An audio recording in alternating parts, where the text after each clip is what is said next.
स्वागत है आपका हमारे YouTube चैनल भूत फाइल्स में। तो चलिए बढ़ते हैं आज की इस कहानी की ओर।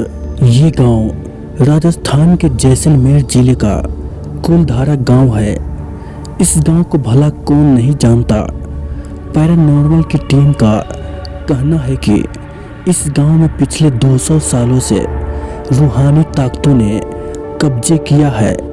इस टीम ने गांव में बहुत सारी गतिविधियों को रिकॉर्ड किया, जिससे ये साबित हो गया कि इस गांव में आत्माओं का कब्जा है। कभी ये गांव एक हंसता खेलता हुआ करता था, जो आज एक खंडहर में तब्दील हो चुका है।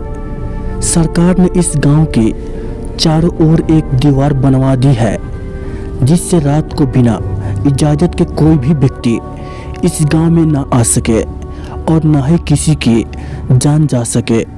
इस गांव को देखने के लिए सैलानी दिन में तो घूमने आते रहते हैं, लेकिन रात में इस गांव में आने की कोई हिम्मत नहीं करता।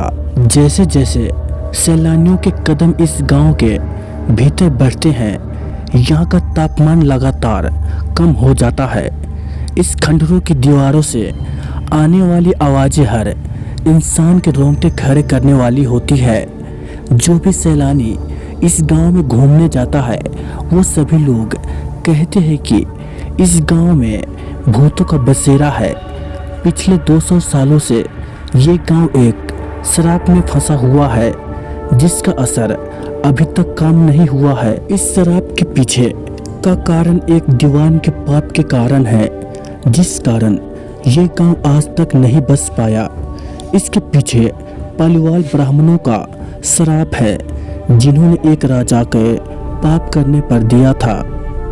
ये गांव 12वीं शताब्दी में पालीवाल ब्राह्मणों की राजधानी हुआ करती थी, जिसकी चर्चे पूरे राजस्थान में होती थी।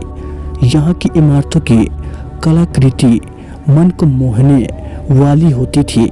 आज भी यहाँ के खंडहरों की नक्काशी देखकर उस समय के पालीवाल ब्राह्मणों की समृद्धि का अंदाजा लगाया जा सकता है। इतिहासकारों का कहना है कि पालीवाल ब्राह्मणों की ये समृद्धि जैसलमेर के दीवान सालेह सिंह से बर्दाश्त नहीं हो रही थी, जिस कारण दीवान ने कुलधारा सहित आसपास के 84 गांवों पर भारी कर ठोक दिया।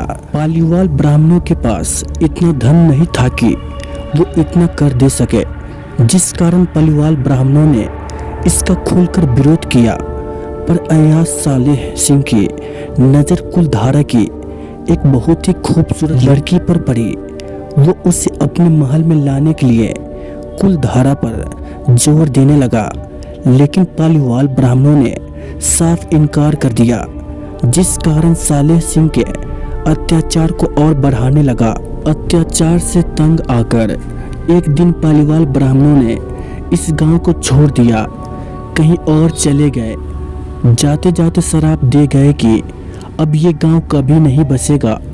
उसी शराब के कारण आज कुलधारा का ये हाल है। जो भी व्यक्ति इस कुलधारा गांव में रुकने की हिम्मत करता है, या तो वो मारा जाता है या फिर कहीं गायब हो जाता है।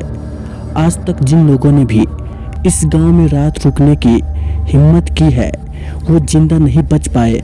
जो लोग जिंदा बचे, उन्होंने बताया है कि इस गांव में बुरी शक्तियों का असर है, जो रात को किसी को भी इस गांव में रुकने की इजाज़त नहीं देती।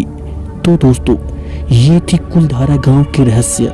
तो चलिए मिलते हैं एक और डरावनी कहानी में। दोस्तों, अगली कहानी में मुलाकात होने से पहले अगर आपने अभी तक इस YouTube चैनल को सब्सक्राइब नहीं किया है तो कर ले, ताकि आने वाली वीडियोज़ की नोटिफिकेशन आपको जल्द ही मिल जाए।